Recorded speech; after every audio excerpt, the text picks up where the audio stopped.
بسم اللہ الرحمن الرحیم۔ 8th کلاس آج ہم پڑھیں گے حقوق العباد کے بارے میں، اور اس چیپٹر میں ہم حقوق العباد کا مفہوم اور معنی، اس کے ساتھ ساتھ یتیموں کے، بیواؤں کے، معذوروں کے اور مسافروں کے حقوق جو ہے وہ ہم اس میں ڈسکس کریں گے، اور حقوق العباد سے متعلق اسلامی تعلیمات سے واقفیت حاصل کی جائے گی۔ آپ کو معلوم ہے پچھلی کلاسز میں آپ پڑھتے چلے آ رہے ہیں کہ حقوق جو ہیں وہ 2 قسم کے ہوتے ہیں۔ ایک حقوق کو حقوق اللہ، جو کہ اللہ تعالیٰ کے حقوق ہیں، جیسے نماز ہے، روزہ ہے، زکوٰۃ ہے، حج ہے، وہ کام جو ہم اللہ تعالیٰ کے لیے کرتے ہیں ان کو حقوق اللہ کہا جاتا ہے۔ اور دوسرا حقوق العباد ہوتے ہیں۔ عباد کا مطلب بندہ ہے، عبد سے لفظ عباد نکلا ہے، اس کا مطلب ہوتا ہے بندہ۔ تو اور حقوق جو ہے یہ حق کی جمع ہے، تو حقوق العباد کا مطلب ہوتا ہے بندوں کے حقوق۔ تو دوسری جو قسم ہے یہ بندوں کے حقوق ہیں،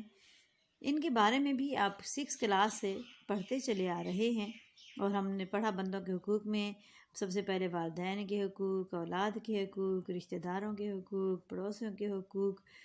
اور یہ سارے حقوق وہ ہیں جو کہ آپ پچھلی کلاسز میں پڑھتے آئے ہیں، 6 کلاس میں اور 7 کلاس میں۔ 8th کلاس کے سلیبس میں یہ 3 قسم کے حقوق جو ہیں وہ شامل ہوئے، 4 قسم کے: یتیموں کے، بیواؤں کے، معذوروں کے اور مسافروں کے۔ اس لیے اس کلاس میں ہم یہ 4 حقوق جو ہے وہ پڑھیں گے۔ اور اسلام نے ہمیں جو ہے وہ حقوق العباد پر بہت زیادہ زور دیا ہے۔ کوئی بھی جو ہے وہ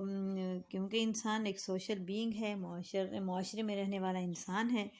تو معاشرے میں رہتے ہوئے جس کے ساتھ بھی انسان کا واسطہ پڑتا ہے، معاشرے کے تمام دیگر افراد کے بارے میں آپ کے پر کچھ حقوق اور کچھ فرائض جو ہیں وہ متعین ہو جاتے ہیں۔ تو ان کی بھی اسلام نے پوری تفصیل کے ساتھ ہمیں بتا دیا ہے کہ ہم نے ان حقوق کو جو ہے وہ کیسے ادا کرنا ہے،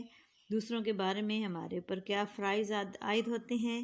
ان فرائض کو جو ہے وہ ان کی کیا اہمیت ہے، یہ سب کچھ ہمیں تفصیل کے ساتھ جو ہے وہ قرآن پاک کے اندر بھی بتایا گیا ہے، اور احادیث میں بھی اس سلسلے میں جو ہے وہ رہنمائی موجود ہے۔ تو سب سے پہلے آ جاتا ہے یتیموں کے حقوق۔ یتیم کس کو کہا جاتا ہے؟ سب سے پہلے یتیم کی ڈیفینیشن جان لینا ضروری ہے۔ یتیم اس بچے کو کہا جاتا ہے، نابالغ بچہ، کم سن بچہ، جو کہ کم عمری میں اپنے والد کے سایہ شفقت سے محروم ہو جائے، یتیم کہلاتا ہے۔ یعنی جس بچے کے والد وفات پا جائیں تو اس کو جو ہے وہ یتیم کہا جاتا ہے۔ اب ظاہر ہے کہ باپ عام طور پر جو ہے وہ کمائی کا ذریعہ ہوتا ہے، پیسے کما کے لاتا ہے اور گھر کو جو ہے وہ چلا رہا ہوتا ہے، لیکن اگر والد ہی جو ہے وہ دنیا سے رخصت ہو جائے، پھر ان بچوں کا جو ہے وہ ظاہر ہے کہ کوئی پرسان حال نہیں رہ جاتا۔ اسلام اس قسم کے بچوں کو بھی تنہا نہیں چھوڑتا، اور ان کے لیے بھی جو ہے وہ ہمیں ہدایات مہیا کرتا ہے کہ ان کی کیسے حفاظت کرنی ہے، ان کا کیسے خیال رکھنا ہے۔ سب سے پہلے تو باپ نے اگر کوئی وراثت چھوڑی ہے تو اس وراثت میں پہلا حق اس کے اولاد کا ہے، ان بچوں کا ہے۔ ان وراثت جو ہے وہ ان بچوں کے اندر جو ہے وہ ان کو دینا، اور اگر وہ بچے چھوٹے ہیں تو ظاہر ہے وہ خود تو کام کاج کے قابل نہیں ہیں، تو اس کو صحیح طور پر جو ہے وہ استعمال کرنا، اور بچوں کی ضروریات پر خرچ کرنا، اور اس کو سنبھال کر رکھنا، اور جب بچے بڑے ہو جائیں تو پھر ان کے حوالے کرنے کا حکم دیا گیا ہے۔ قرآن پاک کے اندر یتیموں کے ساتھ حسن سلوک کی بہت زیادہ تاکید جو ہے وہ کی گئی ہے۔ میں آپ کے سامنے یہ چند آیات رکھتی ہوں۔ قرآن پاک میں سورۃ الدہر میں فرمایا گیا ہے، وَيُطْعِمُونَ الطَّعَامَ عَلَىٰ حُبِّهِ مِسْكِينًا وَيَتِيمًا وَأَسِيرًا، اور وہ اللہ تعالیٰ کی محبت میں مسکین، یتیم اور قیدی کو کھانا کھلاتے ہیں، جبکہ جاہلیت کے زمانے میں یتیموں کے ساتھ ایسا سلوک جو ہے وہ نہیں کیا جاتا تھا، اور اللہ تعالیٰ کو جو ہے وہ یہ پسند ہے کہ ان یتیموں کو، مسکینوں کو، قیدیوں کو اللہ تعالیٰ کے ساتھ محبت کی وجہ سے جو ہے وہ کھانا کھلایا جائے، ان کے اوپر کوئی احسان نہ جتایا جائے، بلکہ انہیں کہا جائے کہ انما نطعمکم لوجہ اللہ، یہ بھی اسی سورۃ الدہر کے اندر بھی ہے کہ ہم تو تمہیں اللہ کی رضا کے لیے کھانا کھلاتے ہیں، لا نرید منکم جزاء ولا شکورا، ہم تم سے کسی قسم کا بدلہ یا شکریہ جو ہے اس کے طالب نہیں ہیں۔ پھر سورۃ المعون کے اندر یتیموں کے بارے میں آتا ہے ارأیت الذی یکذب بالدین فذلک الذی یدع الیتیم، کیا تم نے اس شخص کو دیکھا جو روز جزا کو جھٹلاتا ہے؟ یہ وہی بدبخت ہے جو یتیم کو دھکے دیتا ہے۔ جو یتیم اگر آتا ہے دروازے پہ تو اس کی دلجوئی کرنے کی بجائے، اس کا خیال رکھنے کی بجائے اس کو دھکے دیتا ہے، تو گویا کہ اسے اپنی موت یاد ہی نہیں ہے اور قیامت کا دن یاد ہی نہیں ہے۔ تو ایسے شخص کو بدبخت کہا گیا ہے جو یتیم کے ساتھ برا سلوک کرتا ہے۔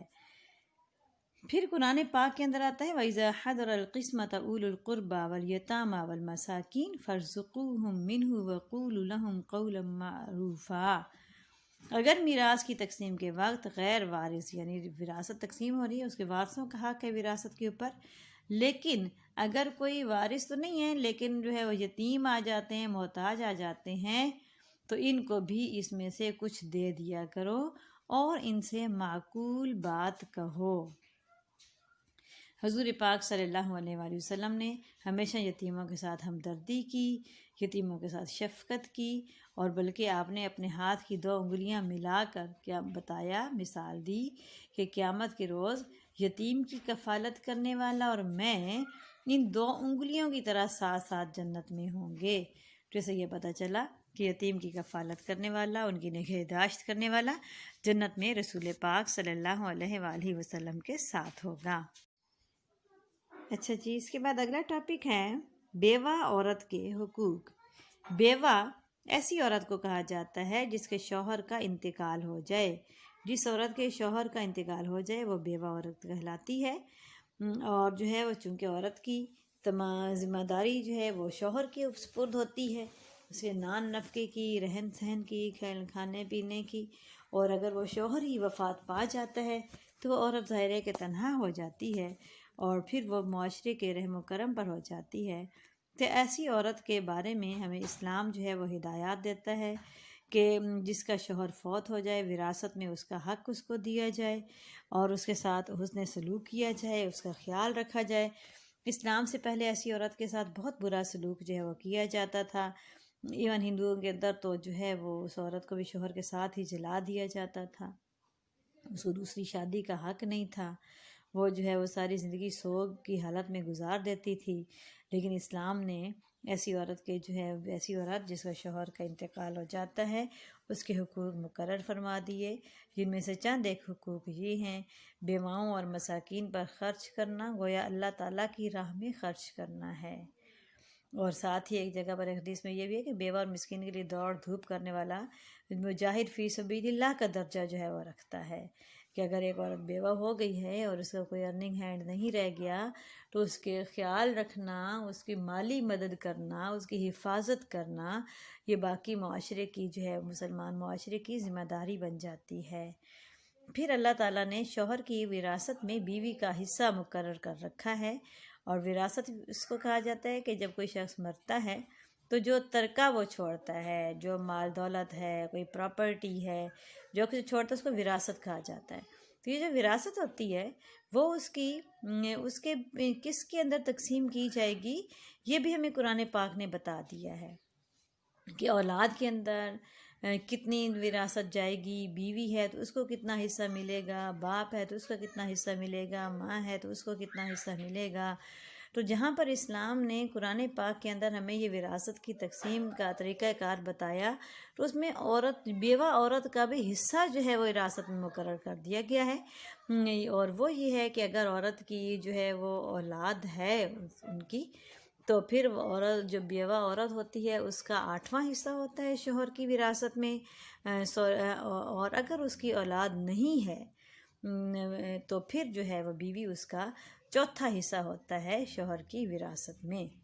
تو یہ جو حق ہے اسلام نے اسے دیا ہے، اس کو اس کے اس حق سے محروم نہیں رکھنا چاہیے، اور یہ حق اس کو جو ہے وہ ادا کیا جانا چاہیے۔ پھر اس کے بعد اسلام نے بیوہ عورت کو دوسری شادی کرنے کی بھی اجازت دی ہے، جو کہ جب اسلام سے پہلے باقی مذاہب کے اندر ایسا نہیں تھا، تو عورت کو جو ہے وہ اس کے بیوہ عورت کو جو ہے وہ عدت پوری کرنے کے بعد، جو کہ شوہر کے مرنے کے بعد 4 ماہ 10 دن کا جو دورانیہ ہوتا ہے اس کو عدت کہا جاتا ہے،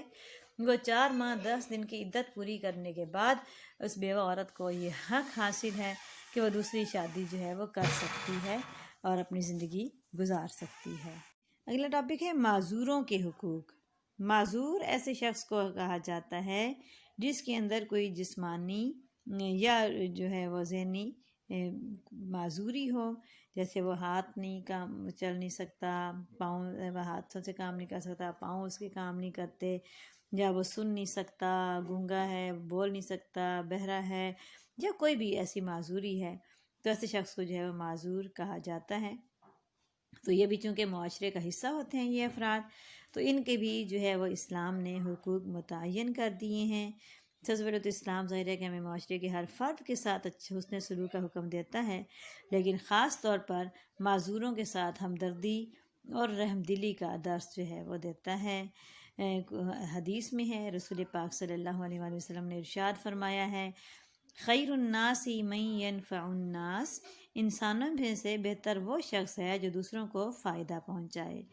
تو جو ہے دوسروں کا تو فائدہ ہر دوسرے انسان کو، ہر شخص کو چاہیے کہ دوسروں کو فائدہ پہنچانے کی کوشش کرتا رہے، لیکن جو معذور افراد ہیں چونکہ یہ معاشرے کا کمزور طبقہ ہوتے ہیں تو یہ پھر ہماری ہمدردی اور شفقت کے زیادہ حقدار ہیں۔ جو کام وہ خود نہیں کر سکتے ہمیں کوشش کرنی چاہیے کہ ہم ان کے کام جو ہے وہ کریں۔ ہمیں تو اللہ تعالیٰ نے قرآن پاک کے اندر ان لوگوں کو جو ہے وہ چھوٹ دی ہے کہ جو ایسے اندھا لیس علی الاعمی حرج ولا علی الاعرج حرج، کہ اندھے پر تکلیف نہیں، نہ لنگڑے پر تکلیف ہے، کہ اللہ تعالیٰ نے جب انہیں جو ہے وہ چھوٹ دے دی ہے اور مکلف نہیں ٹھہرایا ہے تو پھر ہم جب انسان ہیں ہمیں بھی چاہیے کہ ان سے کسی قسم کا جو ہے مقابلہ کرنے کی بجائے ہم ان کو توجہ دیں، ان کا خیال رکھیں۔ آپ روڈ پہ جا رہے ہیں، کوئی نابینا شخص کھڑا ہے، آپ اسے روڈ کراس کروا دیں، اس کو اسلام صدقہ کا درجہ دیتا ہے۔ تو اس طریقے سے جو ہے وہ ہمیں چاہیے کہ ہم ان کا خیال رکھیں، وہ بھی عزت کے مستحق ہیں، وہ بھی وقار کے مستحق ہیں، تو ہمیں ان کو بھی عزت کے ساتھ ان کے ساتھ پیش آنا چاہیے، ان کے بھی وقار کا جو ہے وہ خیال رکھنا چاہیے، اور انہیں ان کی معذوری کا احساس نہیں ہونے دینا چاہیے۔ کبھی بھی ہمیں جو ہے وہ ان کے کو یہ فیلنگ نہیں آنے دینی چاہیے کہ گویا وہ لوگ جو ہیں کوئی معاشرے کے اوپر بوجھ ہیں، بلکہ انہیں بھی ان کی اہمیت کا احساس دلایا جائے۔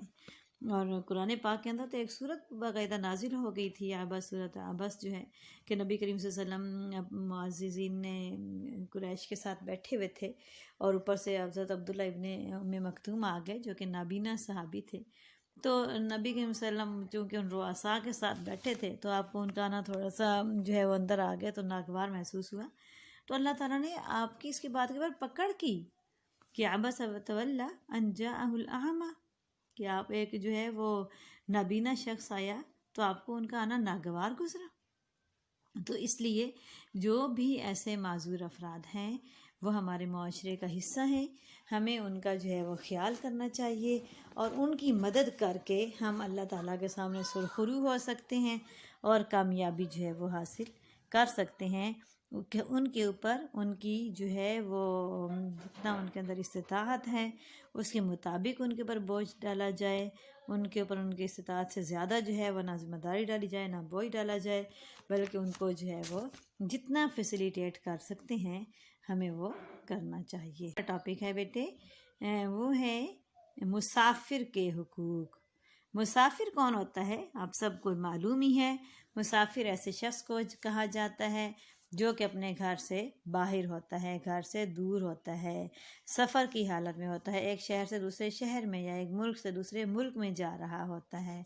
تو سفر میں چونکہ انسان حضر کی طرح یعنی اپنے گھر کی طرح نہیں ہوتا، سفر کی صعوبات، مشکلات، پریشانیاں یہ سب چونکہ اس کے ساتھ شامل ہوتی ہیں، تو ہمیں چاہیے کہ جو وہاں کے مقیم ہیں ان مسافروں کا خیال رکھیں، ان کی ضروریات کا خیال رکھیں اور ان کے حقوق جو ہیں وہ ادا کریں۔ مسافر جو ہوتا ہے وہ ظاہر ہے اس کے تھکان کی حالت میں ہے تو کسی جگہ پہ جب آرام کرتا ہے تو اس کے آرام کا خیال رکھا جائے، اس کو کھانے پینے کی ضرورت ہے تو اس کے کھانے پینے کا خیال رکھا جائے، اس کے اوپر خرچ کیا جائے۔ قرآن پاک ہمیں بتاتا ہے فآت ذی القربى حقہ والمسکین وابن السبیل، اہل قرابت، محتاجوں اور مسافروں کو ان کا حق دو۔ تو مسافروں کے ساتھ جو آپ نے حسن سلوک کرنا ہے، یہ ان کے ساتھ کوئی احسان نہیں کرنا، بلکہ یہ ان کا حق ہے جو ان کو دینا ہے۔ تو مسافروں کو ان کا حق ادا کیا جائے۔ اور جب قرآن پاک نے زکوٰۃ کے مصارف بیان کیے، زکوٰۃ کے مصارف کا مطلب یہ ہوتا ہے کہ جو زکوٰۃ ایک بنیادی ہمارے فرائض میں سے ایک فرض ہے، جو ایک مالی عبادت ہے، اپنے مال میں سے جو 2.5% کے حساب سے ہم نے جو ہے وہ زکوٰۃ دینی ہوتی ہے، تو اس کے جب مصارف قرآن پاک میں بیان کیے تو 8 مصارف سے 8 جگہیں تھیں جہاں پر یہ مال جو ہے خرچ کیا جا سکتا ہے۔ تو ان 8 میں سے ایک مصرف مسافر بھی رکھا گیا کہ مسافر چاہے جب مقیم ہے تو جتنا بھی امیر ہے اور بہت مال و دولت والا ہے، لیکن اگر جو ہے اس کے مال دولت جو ہے وہ سفر کی حالت میں کہیں چوری ہو جاتا ہے، اس کے پاس سے ختم ہو جاتا ہے، تو پھر اس کو جو ہے وہ آپ زکوٰۃ کی مد میں سے جو ہے وہ رقم عطا کر سکتے ہیں۔ تو اس لیے مسافر جو ہے وہ اس کا خیال رکھنا، اس کو زکوٰۃ کی مد میں سے اگر دینا پڑے تو وہ بھی دے دینا، اور پھر اس کی جو ہے وہ خدمت کرنی چاہیے۔ مسافروں کے جو حقوق متعین کیے گئے ہیں وہ کیا ہیں کہ مسافروں کے ساتھ خوش اخلاقی سے پیش آیا جائے، انہیں سلام کرنے میں پہل کی جائے، ان کے ساتھ ہمدردانہ سلوک کیا جائے، مسافر کے کھانے پینے اور آرام کا خیال رکھا جائے،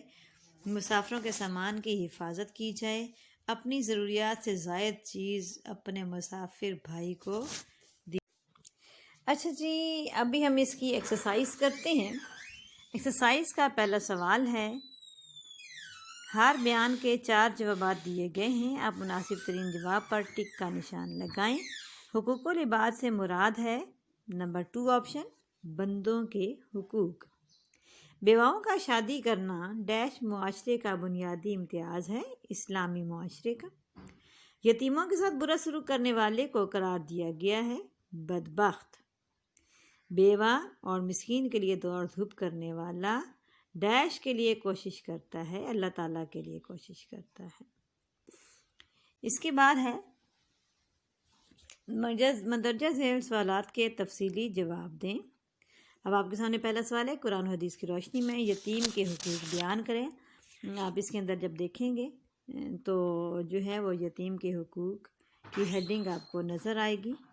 یہ پہلا ہی ٹاپک جو ہے یتیم کے حقوق، اب اس کا جہاں سے یہ سٹارٹ ہو رہا ہے یہاں سے لے کر اس کا سٹارٹ کریں گے آنسر، یہ چونکہ لانگ کویسچن ہے تو اس کے اینڈ تک جو ہے یہ سوال کا جواب ہوگا۔ اس کے بعد دوسرا سوال ہے، بیوہ خواتین کے کیا حقوق ہیں؟ بیوہ کے حقوق بھی آپ کے سامنے یہاں جو ہے وہ دیے ہوئے ہیں۔ یہ بیوہ عورت کے حقوق پیج نمبر 101، اس کے آخر میں یہاں سے سٹارٹ ہو رہے ہیں بیوہ عورت کے حقوق۔ یہ والا پیراگراف آپ اس کا لکھیں گے جس پیج پہ ہے، اور نیکسٹ پیج پہ جو ہے یہاں تک اس سوال کا جواب آئے گا، جب تک اگلی ہیڈنگ سے پہلے تک۔ اگلا سوال ہے، معذور افراد کے حقوق پر روشنی ڈالیں۔